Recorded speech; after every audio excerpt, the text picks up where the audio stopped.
I'm Rebecca, 29, from Seattle. What should have been the happiest day of my life turned into a nightmare of betrayal. I spent $32,000 to fly my entire family to my Hawaiian wedding, only to discover my parents used that money for a European vacation instead. My fiancé Jordan supported me through it all, both financially and emotionally. Before I share how my own parents betrayed me on what should have been the happiest day of my life, let me know where you're watching from and hit that like and subscribe button if you've ever felt betrayed by someone you trusted completely. Growing up in a middle-class family in Minnesota shaped so much of who I am today. My parents, Linda and Robert, always provided the necessities, but looking back, I can see patterns I was blind to as a child. They frequently prioritized their own wants over their children's needs, though they did it in subtle ways that were easy to excuse. My dad would spend money on new golf clubs while postponing my braces. Mom would book weekend getaways with her friends when I had important school events. These weren't dramatic abandonments, just small disappointments that accumulated over time. I learned early to be self-sufficient. By 16, I was working part-time jobs to pay for my own clothes and school activities. When college applications came around, I knew better than to expect financial help. Instead, I earned scholarships and worked throughout my undergrad years to graduate with minimal debt. My career as a software engineer took off quickly after college. I landed a position at a growing tech company in Seattle, far from Minnesota. The distance seemed healthy, giving me space to build my own life while maintaining cordial but somewhat distant relations with my parents. 3 years ago, I met Jordan at a tech conference in San Francisco. He was presenting on cybersecurity, and I was immediately drawn to his intelligence and humble confidence. We struck up a conversation during the networking hour, and something just clicked. Jordan wasn't like anyone I'd dated before. Despite coming from considerable family wealth, his parents owned a successful chain of luxury hotels. He was remarkably down-to-earth and kind. Our relationship progressed naturally. After a year of dating long distance between Seattle and San Francisco, Jordan relocated to join a Seattle-based security firm. We moved in together 6 months later, and his proposal came on our second anniversary. A perfect sunset moment at the top of the Space Needle. Throughout our relationship, Jordan noticed things about my family dynamic that I had normalized. "Your parents never seem to call unless they need something," he observed gently after my mom phoned to ask for help with their taxes. Or, "It seems like you always visit them, but they never come to Seattle." I brushed these comments off, making excuses about their busy schedules or tight finances. My younger brother Tyler was the exception in our family. Just 2 years younger than me, Tyler and I had formed a tight bond growing up, often relying on each other when our parents were emotionally unavailable. He stayed in Minnesota after college, working as a high school teacher and living about an hour from our parents. We talked weekly, and he was thrilled when I told him about my engagement. As for extended family, we had plenty: aunts, uncles, cousins scattered across Minnesota, Wisconsin, and the Dakotas, but we rarely saw them. My parents maintained superficial relationships with their siblings, getting together perhaps once every few years at a funeral or major holiday. Financial irresponsibility was a consistent theme with my parents. They'd gone through bankruptcy when I was in high school after taking out a second mortgage to fund home renovations they couldn't afford. They bounced back eventually, but continued, living beyond their means. By the time I was engaged to Jordan, they had remortgaged their house twice more. This pattern had forced me to become financially independent early, working since I was legally able and carefully saving everything I could. Despite all this history, I still sought their approval. This people-pleasing tendency had followed me into adulthood, manifesting as an intense desire to make my wedding perfect for everyone, especially my parents. I wanted them to be proud, to see that I had created a successful life despite their lack of support. Maybe then I'd finally receive the validation I'd been seeking since childhood. Jordan proposed with a beautiful sapphire ring, knowing I preferred colored stones to traditional diamonds. The moment was perfect. intimate and thoughtful, just like our relationship. As we began discussing wedding plans, Jordan mentioned his family had connections in Hawaii through their hotel business. His parents offered us access to a stunning beachfront property on Maui at a fraction of the normal cost. "What do you think about a destination wedding?" Jordan asked one evening as we scrolled through photos of the Hawaiian venue. White sand beaches, crystal blue waters, and lush tropical gardens painted the perfect backdrop for our special day. "It's beautiful," I admitted. "But what about all our family and friends? That's expensive for everyone." Jordan nodded understanding. "My parents are happy to cover accommodations for my side through their hotel connections. We just need to figure out your side." The next few days were filled with preliminary budget planning. We calculated costs for venue, catering, photography, attire, and everything else. Jordan's family's generosity significantly reduced our expenses. But the issue of travel for my family remained. During my weekly call with my mother, I mentioned our Hawaiian wedding plans, trying to gauge her reaction. "Hawaii? That sounds lovely, dear, but very extravagant. I don't know if we could afford something like that. Flights alone would be thousands for your father and me." My heart sank. Though part of me had anticipated this response, hearing it still hurt. Later that night, I broke down crying while telling Jordan about the conversation. "I should have known they wouldn't come. They've never prioritized me," I sobbed. "Maybe we should just do something local in Seattle instead." Jordan sat beside me on our couch, his hand gently rubbing my back. "This is our wedding, Rebecca. We should have it where we want. If the issue is money—" He hesitated, then continued. "We could help them. We could help your whole family get there." I immediately protested. "We can't pay for everyone. That's too much, even with your family's help with accommodations." "Actually, we can," Jordan said quietly. "I've been saving for something special since before we met. This is exactly what that money should go toward, bringing our families together for our wedding." After several more discussions and calculations, I finally agreed. We would offer to cover flights for my immediate family and contribute significantly to extended family members who wanted to attend.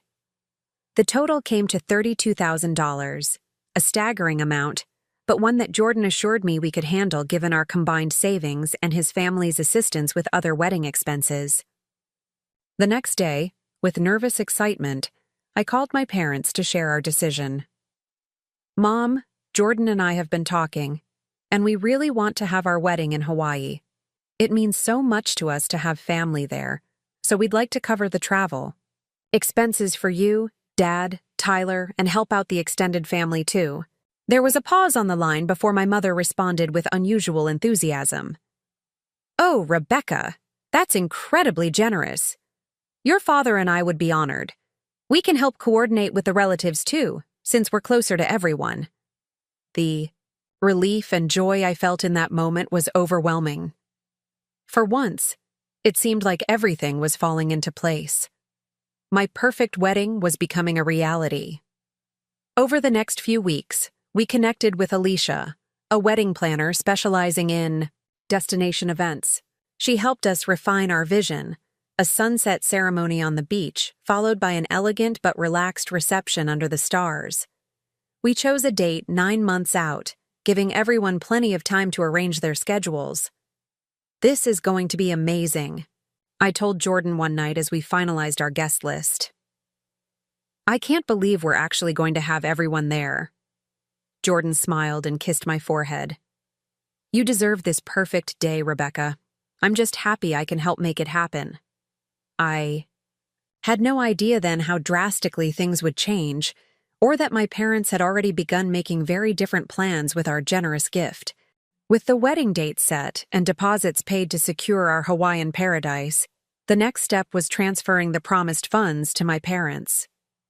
Jordan and I decided to send the full $32,000 directly to them, trusting they would distribute it appropriately among family members as needed. "Your mom said she'd coordinate with everyone, right?" Jordan confirmed as we prepared the wire transfer. "Yes, She knows everyone's situation's best, I replied. Some might need more help than others, depending on family size and circumstances.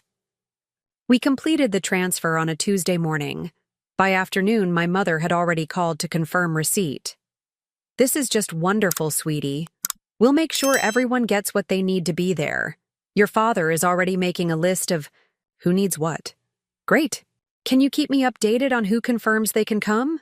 I asked. Of course, dear. Leave it all to us. The next few months were a whirlwind of wedding planning. Alicia, our wedding planner, sent regular updates with photos of floral arrangements, menu options, and decoration samples. Jordan and I selected our wedding attire, ordered invitations, and finalized our honeymoon plans for a week in Kauai following the ceremony. 4 months before the wedding, I realized I hadn't heard any updates from my parents regarding family travel arrangements. I called my Aunt Susan, my mother's sister, to see if she'd been contacted.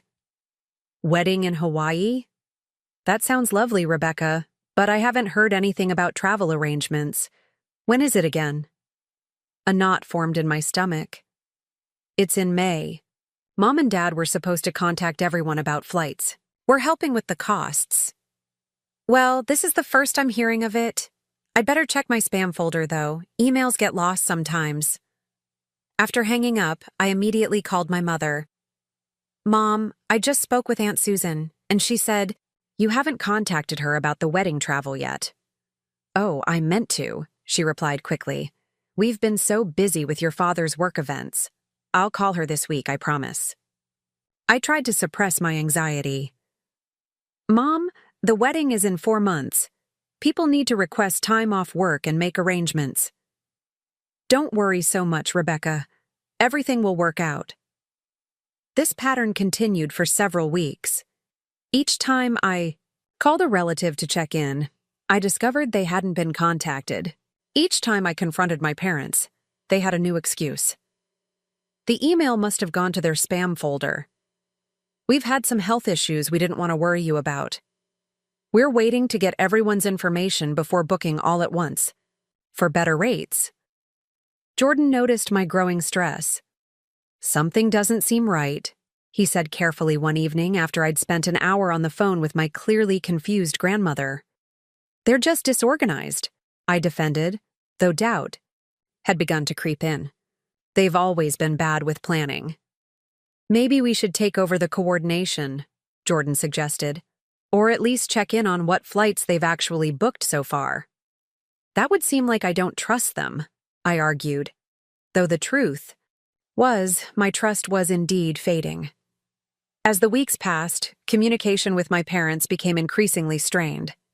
They stopped answering my calls at certain times of day and responded to texts hours later with vague assurances. The first concrete red flag appeared when my cousin Jake posted on social media. Anyone heard from Uncle Robert and Aunt Linda? Lately? Been trying to reach them about a family matter. Then came the call from Tyler.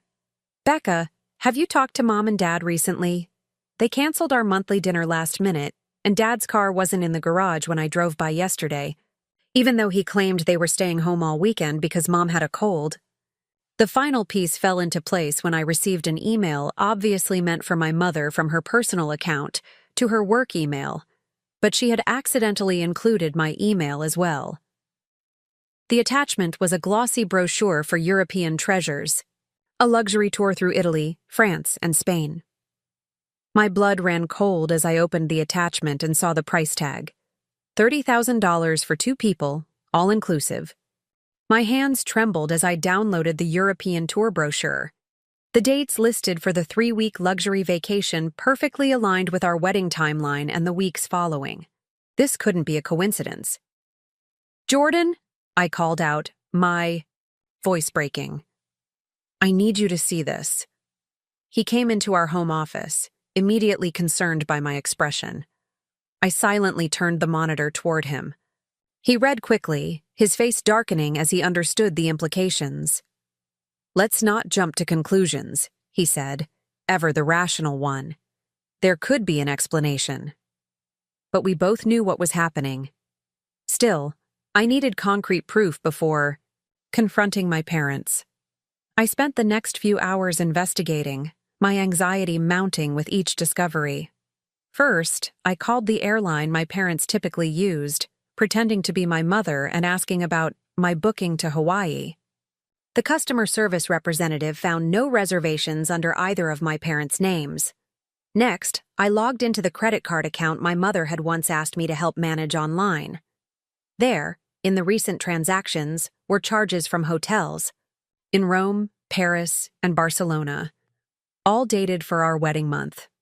Finally, I searched my mother's email that had mistakenly included me and found confirmation emails for the entire European tour package, paid in full with a $30,000 SAW deposit. The remaining $2,000 from our transfer appeared to have gone toward new luggage and European outlet adapters. I collapsed into my chair, devastated. The evidence was irrefutable. My parents had taken the money we'd given them to bring our family together for our wedding and spent it on a luxury European vacation for themselves.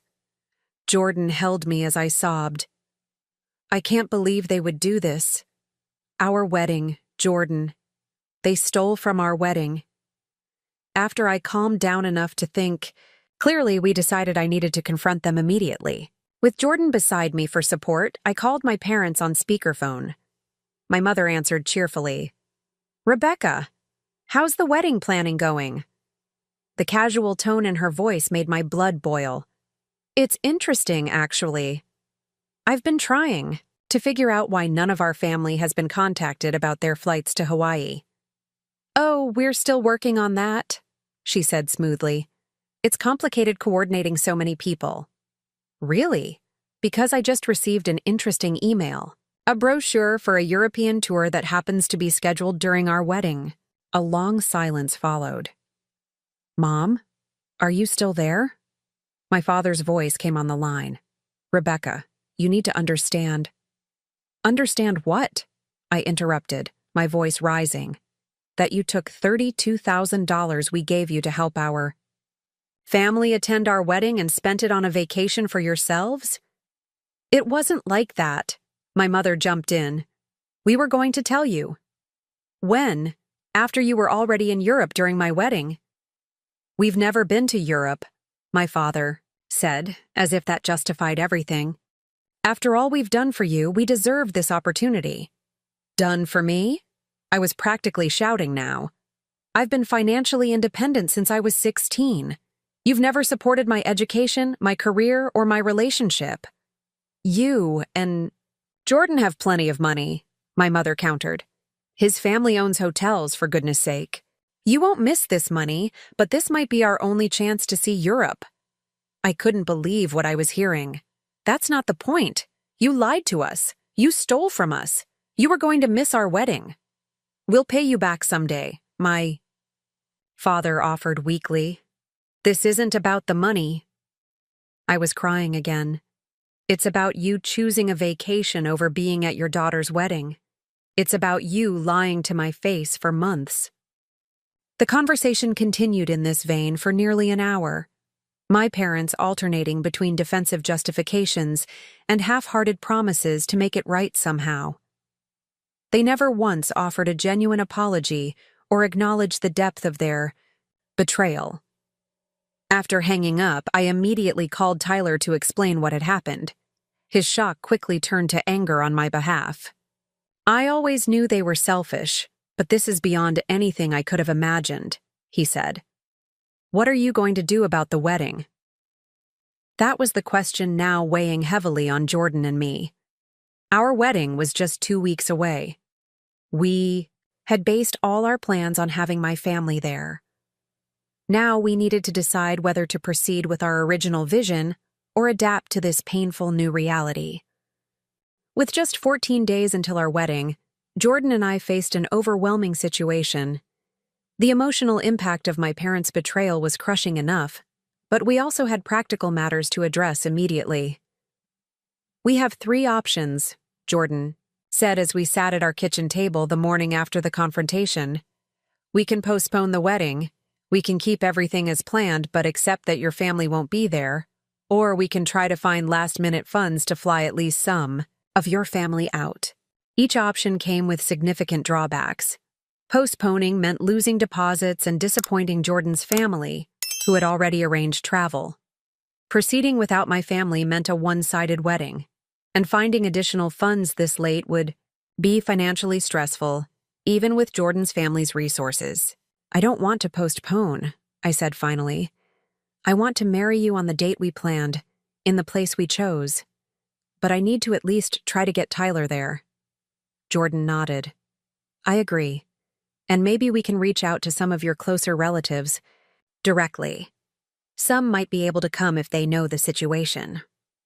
The next step was perhaps the hardest, calling my extended family to explain what had happened. I decided to be honest but diplomatic. "There's been a misunderstanding with the travel arrangements," I explained to my aunts, uncles, and cousins. "Unfortunately, my parents won't be able to coordinate your flights as planned. They've had to make other arrangements." Most family members read between the lines, especially when I mentioned I was hoping some might still be able to attend if they could arrange their own travel. Their reactions ranged from sympathy to shock to uncomfortable silence. My Aunt Susan was particularly direct. "Did Linda and Robert take the money for themselves?" When I didn't immediately deny it, she sighed deeply. "I'm not surprised, just disappointed. They've always been this way." Tyler called that evening with unexpected news. "I've booked my flight to Hawaii. It wasn't cheap this late, but I'm using my summer savings. I wouldn't miss your wedding for anything, Becca." I broke down crying at his generosity. "Tyler, you shouldn't have to spend your savings. You're my sister. There's nothing more important to me than being there for you." Jordan's parents, upon learning what had happened, immediately stepped up. "We'd like to help more of Rebecca's family attend," his mother offered. "We can accommodate a few more guests at the hotel and perhaps assist with some flight costs." Their kindness made me realize how a loving family should behave, which only highlighted the dysfunction I'd normalized from my own parents. As I processed the betrayal, I cycled through grief, rage, and finally, a strange sense of clarity. This wasn't a one-time lapse in judgment by my parents.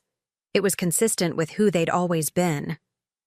I had been making excuses for their behavior my entire life. "I think I've been enabling them," I admitted to Jordan one night. "Always forgiving, always understanding, always giving them another chance." "You wanted parents who put you first," Jordan said gently. "There's nothing wrong with that. But maybe now you can see them for who they really are and adjust your expectations accordingly." Our wedding planner, Alicia, was incredibly understanding when we explained the situation. She helped us rearrange seating for the now smaller ceremony and reception, and suggested we record the ceremony for family members who couldn't attend. "Sometimes wedding disasters turn into blessings in disguise," Alicia said. "They reveal who truly supports your relationship and who doesn't." As the wedding drew closer, I found strength I didn't know I had. I decided that while I couldn't control my parents' choices, I could control how I responded. I would not let their betrayal ruin the joy of marrying the man I loved. "This wedding is about us," I told Jordan. "About our commitment and our future. My parents chose not to be part of that, and that's their loss." For the first time, I felt myself breaking free from the need for my parents' approval. It was painful, but also liberating.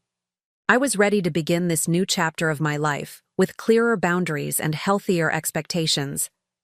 Our wedding day dawned with perfect Hawaiian weather, gentle sunshine, a light breeze carrying the scent of plumeria, and waves softly lapping at the shore. As I stood in my suite at the beachfront resort, looking out at the ocean where Jordan and I would soon exchange vows, I felt a mix of emotions I hadn't anticipated. There was joy, of course, the pure happiness of knowing I was about to marry a man who truly loved and respected me. There was gratitude for the people who had made the effort to be there. But there was also an undeniable ache for what should have been. My maid of honor, my best friend since college, helped me into my dress. a flowing, simple gown that caught the island breeze beautifully. "You look stunning," she said, adjusting my flower crown. A knock at the door revealed Tyler, handsome, in his groomsman's suit. His eyes widened when he saw me. "Becca, you're beautiful," he said, voice thick with emotion. "Jordan is the luckiest guy in the world." Tyler had arrived 3 days earlier and had been my rock through final preparations. Now, he held out his arm. "I know I'm not Dad, but I'd be honored to walk you down the aisle." Tears welled in my eyes as I took his arm. "You're exactly who I want beside me." The ceremony setting was breathtaking. White chairs on golden sand, an arch of tropical flowers, and the vast Pacific as our backdrop. Though the gathering was smaller than originally planned, the love filling that space was palpable. Jordan waited for me at the altar, his eyes never leaving mine as Tyler and I made our way down the aisle. When we reached him, Tyler placed my hand in Jordan's and whispered something that made Jordan nod solemnly. Our vows were personal and heartfelt. Jordan promised to always be my partner in all things, to create a family built on trust and respect. I promised to cherish the home we would build together and to never take his love for granted. "I've never felt so seen and valued as I do with you," I told him, my voice steady despite my emotions. "You've shown me what real love looks like." The reception was held on a terrace overlooking the ocean as the sun began to set. Lanterns glowed softly above tables decorated with native flowers and candles. Jordan's family, who had been incredibly supportive throughout everything, went out of their way to make me feel welcomed into their fold. When the time came for the traditional father-daughter dance, I felt a momentary pang of sadness. Jordan's father stepped forward. "Rebecca, I would be honored to stand in if you'll have me," he offered gently. Dancing with this kind man who had raised the person I loved most in the world, I realized something important. Family isn't just about blood.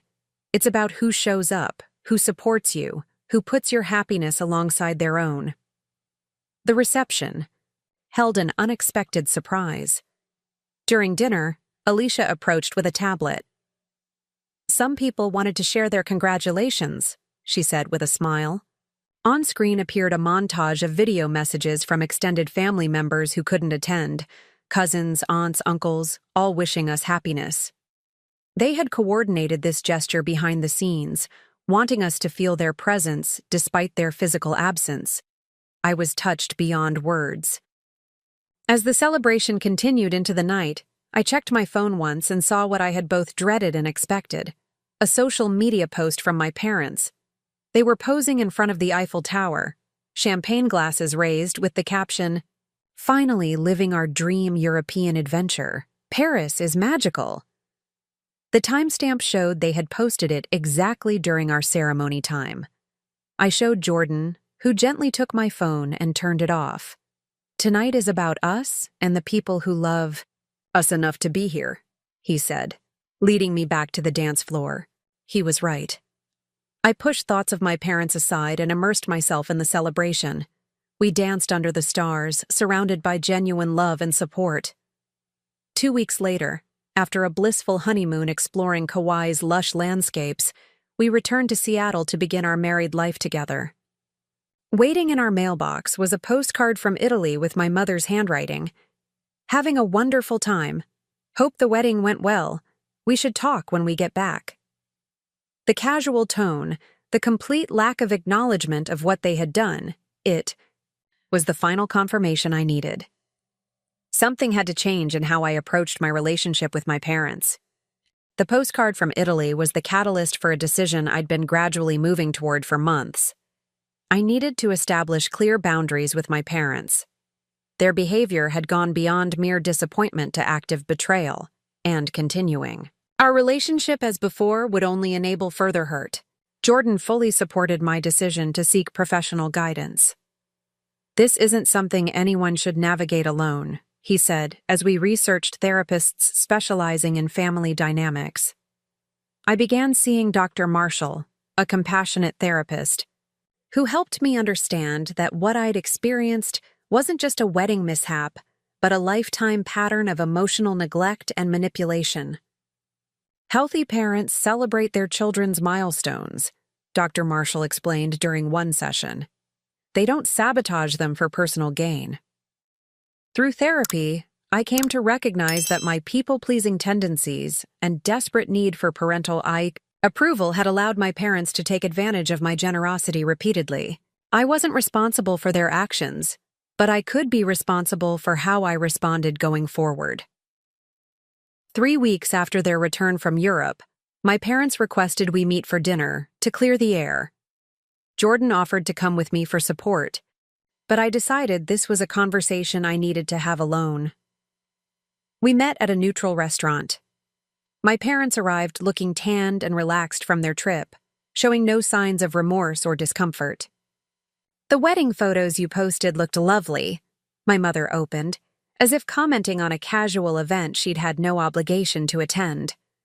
"The beach setting was just as pretty as we imagined."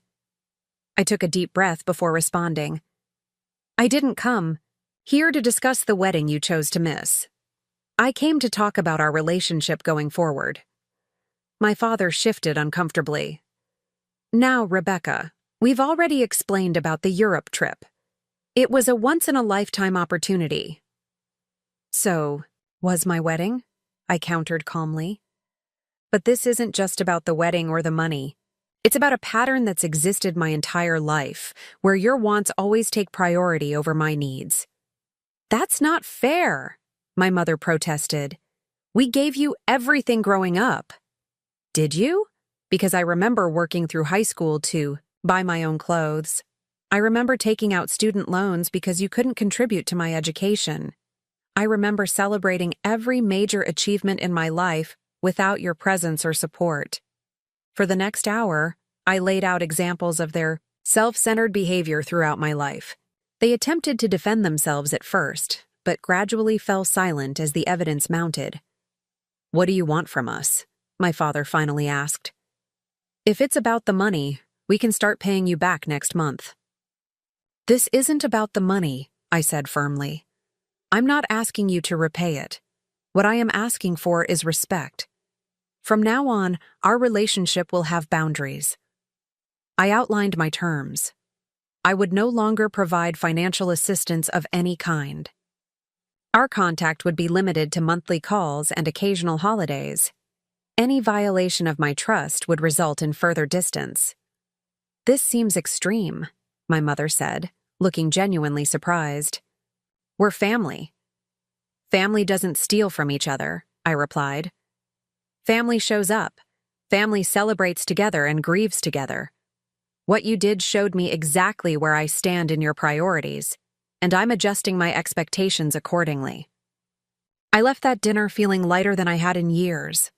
There was sadness, certainly, mourning the parents I wished I had, but also relief in finally acknowledging reality and protecting myself from further disappointment. Jordan was waiting at home, concerned about how the conversation had gone. When I recounted it, he hugged me tightly.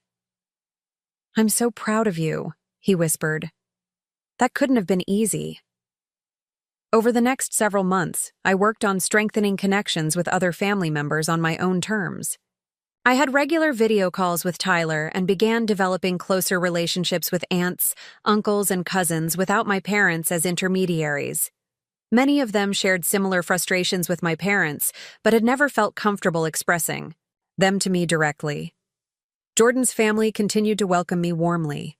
His mother invited me to their family lake house for weekends, teaching me family recipes and treating me like the daughter she never had.